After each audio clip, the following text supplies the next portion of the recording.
우리에게 주신 하나님의 말씀은 역대상 9장 1절에서부터 34절까지 말씀 가운데에서 1절에서부터 9절까지 말씀을 제가 읽어드리겠습니다. 온 이스라엘이 그 계보대로 계수되어 그들은 이스라엘 왕조실록에 기록되니라. 유다가 범죄함으로 말미암아 바벨론으로 사로잡혀 갔더니 그들의 땅 안에 있는 성읍에 처음으로 거주한 이스라엘 사람들은 제사장들과 레위 사람들과 느디님 사람들이라. 유다 자손과 베냐민 자손과 에브라임과 므낫세 자손 중에서 예루살렘에 거주한 자는 유다의 아들 베레스 자손 중에 우대이니 그는 암미옷의 아들이요 오므리의 손자요 이므리의 증손이요 바니의 현손이며 실로 사람 중에서는 맏아들 아사야와 그의 아들들이요 세라 자손 중에서는 여우엘과 그 형제 690명이요 베냐민 자손 중에서는 하스누아의 증손 호다위아의 손자 무술람의 아들 실루요 여로함의 아들 이브니야와 미그리의 손자 우시의 아들 엘라요 이브니야의 증손 르우엘의 손자 스바디아의 아들 무술람이요 또 그의 형제들이라. 그들의 계보대를 계수하면 956명이니 다 종족의 가문의 우두머리들이더라. 아멘.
오늘 이 새벽도 저와 여러분에게 우리 주님의 크신 은혜가 가득하기를 바랍니다.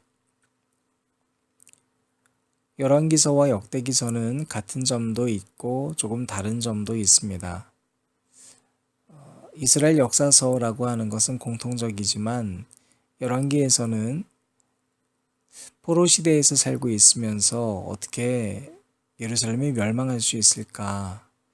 이런 많은 백성들에게 의문이 들었을 때 그에 대한 대답이 바로 열왕기서였습니다. 이스라엘 백성들이 포로가 된 것은 하나님의 저주를 받고 하나님께서도 능력이 없고 하는 것이 아니라 하나님께서 예전부터 말씀대로 살지 않으면 이렇게 될 것을 예언하셨다라는 것이 이루어진 것을 기억해야 한다는 내용입니다. 즉 이스라엘 백성들이 선택됐는데도 불구하고 하나님을 잊고 우상을 섬기고 그들이 죄를 지었기 때문에 벌어진 일이므로 너희들이 회개해야 된다는 내용들이 바로 열왕기서를 이루고 있습니다. 반면에 역대기서는 포로 시대 이후의 이야기이죠. 성전이 재건이 됐습니다. 또 이스라엘 백성들이 일부가 돌아와서 살아가고 있습니다. 포로 생활 이후에 지금 고향에 돌아가서 살고 성전을 재건하고 약 70년이 지났는데 여전히 이스라엘은 이방 민족들에게 핍박을 당하고 또 이방인들의 방해로 성벽도 제대로 세우지 못하는 나날들을 보냅니다. 그러면서 여러분 이들에게 의심이 들기 시작을 한 거예요. 도대체 왜 이런 삶이 계속될까? 정말로 이게 하나님의 뜻일까? 우리가 하나님의 백성일까? 처음에 들었던 의심은 점점 자기 정체성에 대한 질문들이, 또 상대를 보는 시선들에 대해서도 여러 가지 의심들이 들기 시작한 겁니다. 그래서 이방인들과 혼인을 다시 하고 선택된 백성들이 다시 한번 혼탁한 삶을 살아가려고 하는 바로 그 시점에서 족보를 강조하면서 다윗의 언약을 등장시키고 있는 것이 바로 역대기서이죠. 그래서 바로 아담부터 포로 귀환 세대까지를 다시 한번 쭉 읊어주는 겁니다. 1장부터 9장까지가 그래서 족보가 계속되고 있습니다. 우리가 이 이야기의 흐름을 알고 족보를 보면 왜 하나하나의 족보에 이렇게 심혈을 기울이고 있는지를 알게 됩니다. 1장부터 3장까지는 아담에서부터 시작된 족보가 다윗에까지 어떻게 이르르는지를 설명하고 있습니다. 그러니까 지금 이 역대기가 앞으로 설명할 사울과 다윗 왕에게까지 이어지는 세밀한 내용들을 다루기 전에 이것은 단지 다윗 왕의 시대에 대한 이야기가 아니라 이전부터 있었던 아담에서부터 시작된 단 하나의 계보를 이야기하고 싶다는 것이죠. 또 성경 전체적으로 이 다윗을 통해서 앞으로 나타나게 될 진정한 왕까지도 우리를 인도하고 있는 책입니다. 4장부터 8장까지는 이스라엘의 12지파의 족보를 다시 재정리를 해주고 있습니다. 그리고 오늘 우리는 9장을 맞이하는데 여전히 9장에서도 다시 또 족보를 이야기를 하고 있어요. 그런데 1장부터 8장까지의 족보 내용과 조금 다릅니다. 9장은 포로에서 귀환한 일반 백성들, 또 제사장들, 레위인들의 가문 및 대표자들을 열거하고 있습니다. 또 사울 왕가의 족보들에 대하여서도 이들의 지파와 자손별로 기록을 하고 있습니다. 예루살렘에 거주하는 일반인 대표들과 귀환한 제사장들과 레위인의 대표자들과 초대 왕이 된 왕의 계보들, 이들을 다시 다루는 이유가 뭘까? 여러분 한번 생각해 봐야 합니다. 70년 동안 바벨론에서 살고 포로 기간 동안 절망했었던 사람들, 다시 고향 땅에 돌아왔지만 여전히 회복되지 않은 땅을 바라보면서 좌절하고 있는 사람들, 성전을 짓긴 지었는데 이거 지어봐야 소용이 뭐가 있나, 처음에는 기뻐했는데 별반 달라진 것이 없는 일상의 삶에 허덕이는 사람들, 뿐만 아니라 포로로 끌려갔다가 70년 지나 돌아온 사람들하고 조국에 남아서 폐허 속에서 살아남은 사람들은 아주 긴 세월의 격차만큼 서로를 바라보는 시선이나 삶에 대한 해석이나 공동체에 대한 해석이나 모든 것들이 다 간격이 많이 벌어진 상태였습니다. 우리가 비록 지금 이 땅에 살고 있지만 북한 사람들과 형제입니다. 하지만 오랜 기간 동안 우리가 따로 살았기 때문에 삶에 대한 해석이 너무나 다르고 정치에 대한 해석이 다르고 경제에 대한 관념이 다르지 않습니까? 이처럼 서로가 모두가 다 다를 수밖에 없는 이 상황에서 말씀은 일반 백성들, 제사장들, 레위인 대표들, 왕가의 족보들의 우두머리들을 열거하면서 9절에서 이렇게 얘기를 합니다. 또 그의 형제들이라 그들의 계보대로 계수하면 956명이니 다 종족의 가문의 우두머리들이더라. 자, 또 13절에서는 또 그의 형제들이니 종족의 가문의 우두머리라. 하나님의 성전의 임무를 수행할 힘있는 자는 모두 1760명이더라. 라고 표현하고 있습니다. 우두머리라고 하는 표현이 참 많습니다. 그리고 모두가 다 우두머리더라 라고 얘기를 합니다. 성경은 지금 이들이 각자 자기 주장이 확실하고 리더들이라는 걸 강조하면서 그럼에도 불구하고, 그죠? 온 이스라엘을 이루는 사람들이 되었음을 이야기해 주고 싶은 겁니다. 오늘 본문 말씀 1절인데요. 온 이스라엘이 그 계보대로 계수되어 라고 시작을 합니다. 역대상 9장 말씀은 특정 지파에 중점을 두고 기록하기보다는 온 이스라엘이라고 하는 하나의 공동체를 중심으로 이야기를 풀어나가기를 원하는 저자의 의도를 발견하게 됩니다. 그래서 역대상 전체에서 온 이스라엘이라고 하는 단어는 40번에 걸쳐서 나오게 됩니다. 하나의 공동체가 되는 것이 얼마나 중요한 일인지를 이야기해주고 싶어 하는 거죠.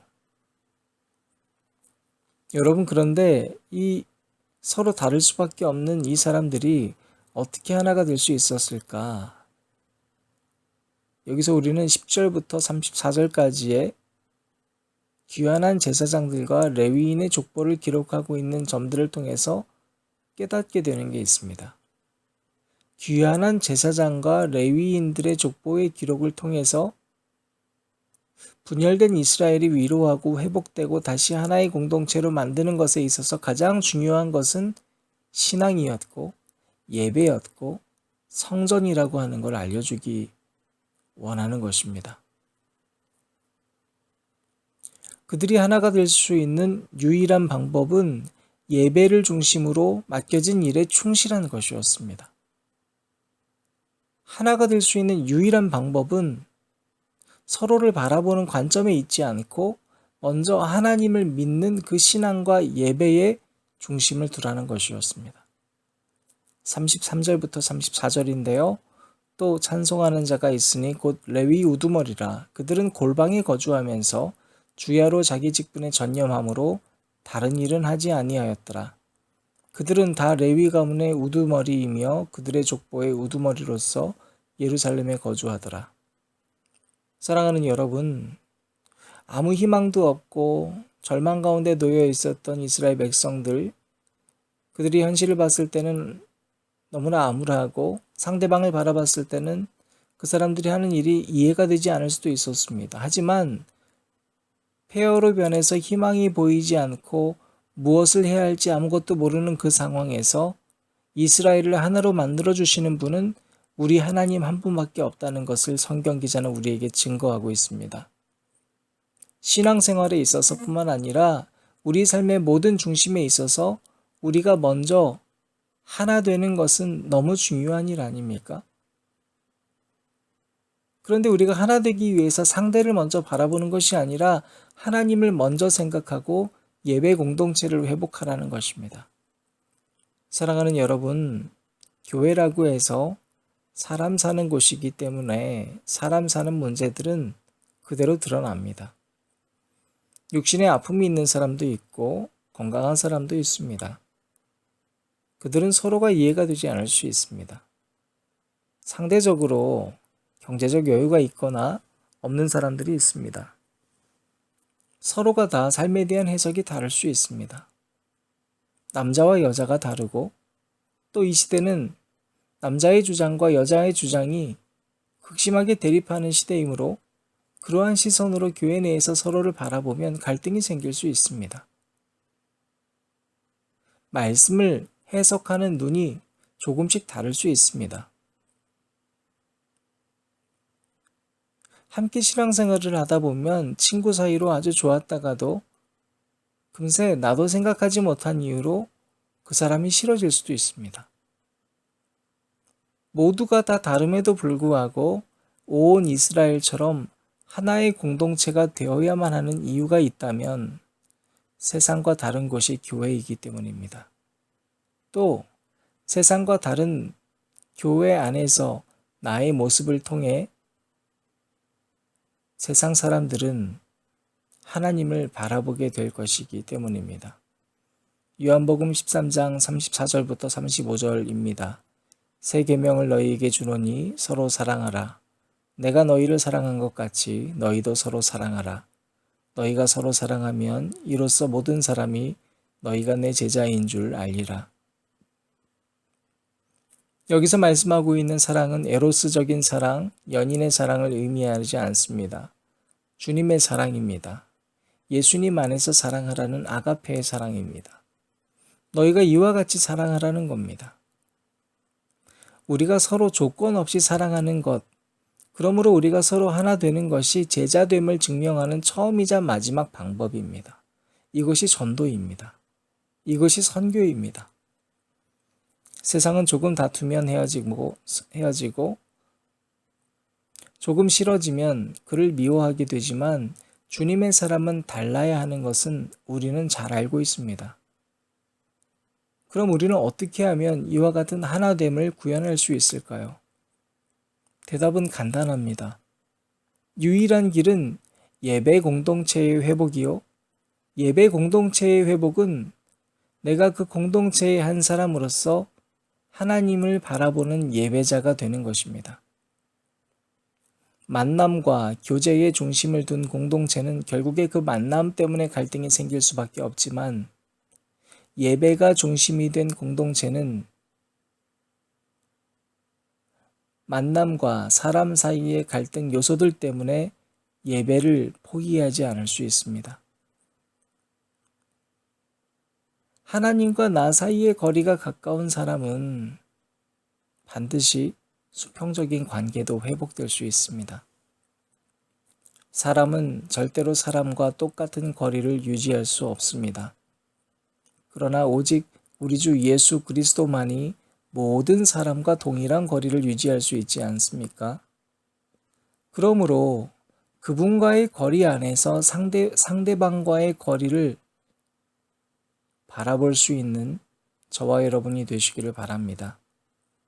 수평적인 거리에 집중하다가 주님과의 거리까지도 제한받고 재단하는 어리석음이 아닌 수직적인 그분과의 거리를 통해서 수평을 다스릴 수 있는 저와 여러분이 되시기를 우리 주 예수 그리스도의 이름으로 축원합니다.